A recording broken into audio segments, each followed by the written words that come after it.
Imran bhai, assalamu alaikum. Imran, assalamu alaikum. Imran bhai, thank you very much. Thank you, mate.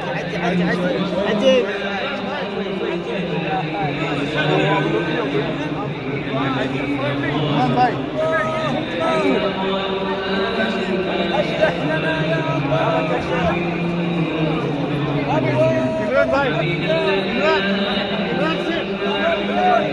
Imran bhai, Bangalore, India, Bangalore.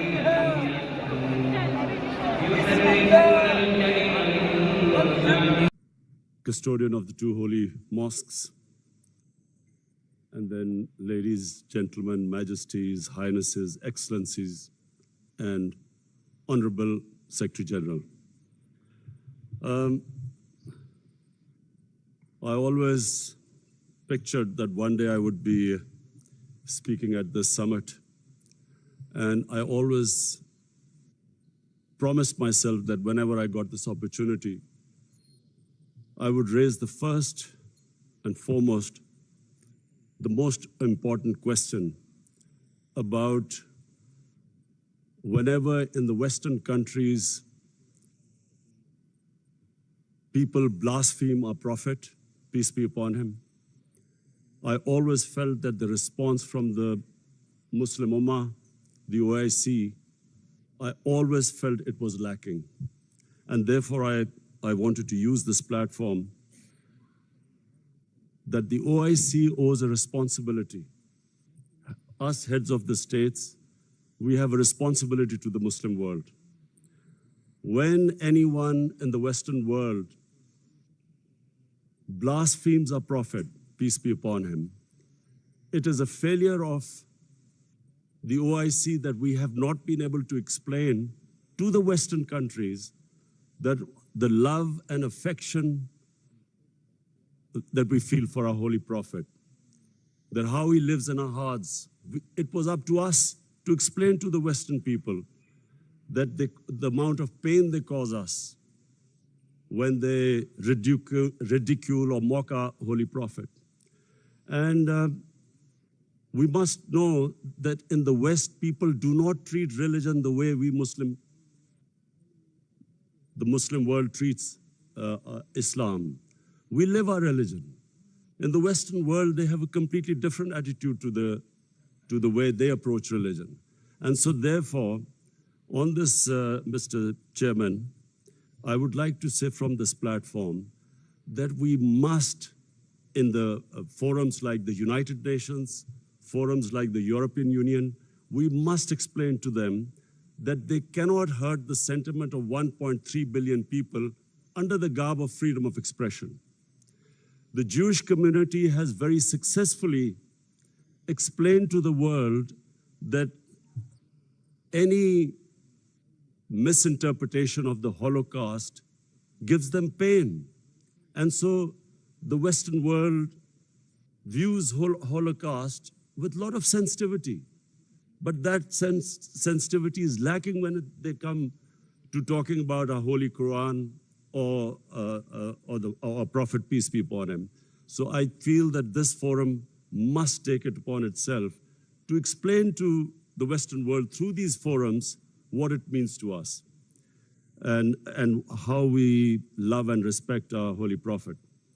Secondly, the Western world has through ignorance, partly, and willfully, they have equated Islam with terrorism, or radical Islam with terrorism. I feel that this has done a tremendous amount of disservice to the Muslim community. Religion has nothing to do with terrorism. No religion allows killing of innocent human beings. But by doing this, two things have happened against the Muslims. Number one, it has led to Islamophobia. Whenever there is a Muslim involved in terrorism, the word Islamic terrorism or radical Islam, the moment that is referred to define terrorism, the people in the West cannot distinguish between a moderate Muslim and a radical Muslim. So the whole suspicion is raised against Muslims everywhere. This attack in New Zealand by this gunman who goes into a mosque and shoots 50 innocent people is because they cannot understand that Islam has nothing to do with terrorism. And they have this indoctrination that somehow whenever a Muslim is involved in terrorism, it's something to do with Islam. Before 9/11, 80% of the suicide terrorist attacks were by Tamil tigers. But no one blamed Hinduism for it, and quite rightly, because religion had nothing to do with it. It was a political struggle. When the Japanese in the Second World War indulged in kamikaze pilots who blew themselves up on American ships, but no one blamed the Japanese religion for it. So this is my second point. I feel that it causes Islamophobia because we, the heads of Muslim states, have not been able to explain to the West, not powerfully enough, that Islam has nothing to do with terrorism. Political struggles have everything to do with terrorism. And the second disadvantage which the Muslim world has as a result of this, I'm afraid is that Muslim freedom struggles or Muslim freedom political struggles are delegitimized when they are termed as because of Islamic radicalism. For instance, after 9/11, the people of Kashmir have been conducting a political struggle for their freedom. But after 9/11, it was oppressed, calling it Islamic radicalism and Islamic terrorism. Similarly, the Palestinians.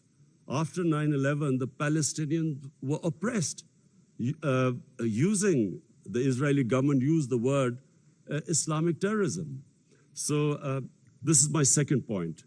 I feel that from this forum, we must take a stand. We must de-link terrorism with Islam. My third point, Mr. Chairman, is about the Muslim world not paying much attention to science and technology. We have an organization called ComStech.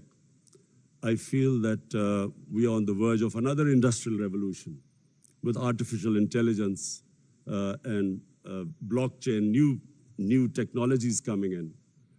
We must not be left behind again.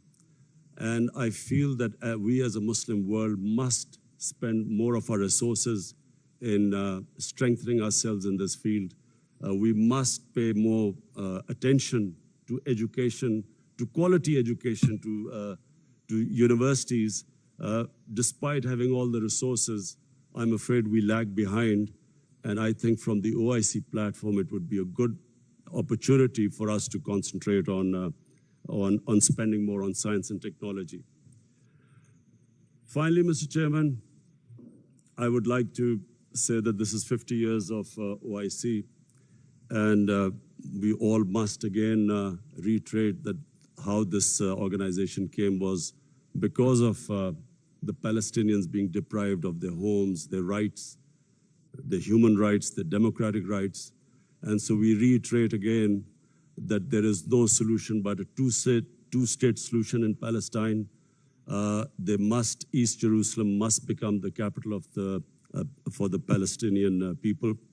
And the Golan Heights must be returned as the 1967 borders, which all the international conventions, the United Nations resolutions say so. Similarly, I feel that in Kashmir, the people of Kashmir, again, have not been given their right to self-determination, as was guaranteed by the world community in 1948 through a UN resolution. The people of Kashmir recently have suffered a lot of oppression, and I do feel that us as a body, the OIC, must stand with the oppression that is going on in the Muslim world.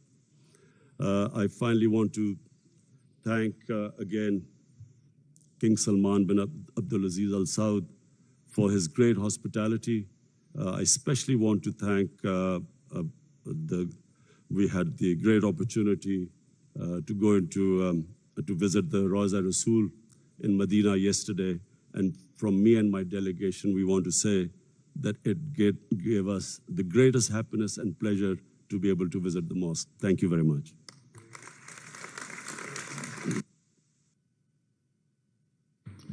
أصحاب الجلالة والفخامة والسمو، نتمنى منكم الاختصار الشديد لأنه من الواضح Majesty's Highnesses, Excellencies, you are kindly requested to be concise. We will not be able to give the floor to everyone. I now give the floor to the President of Kyrgyzstan.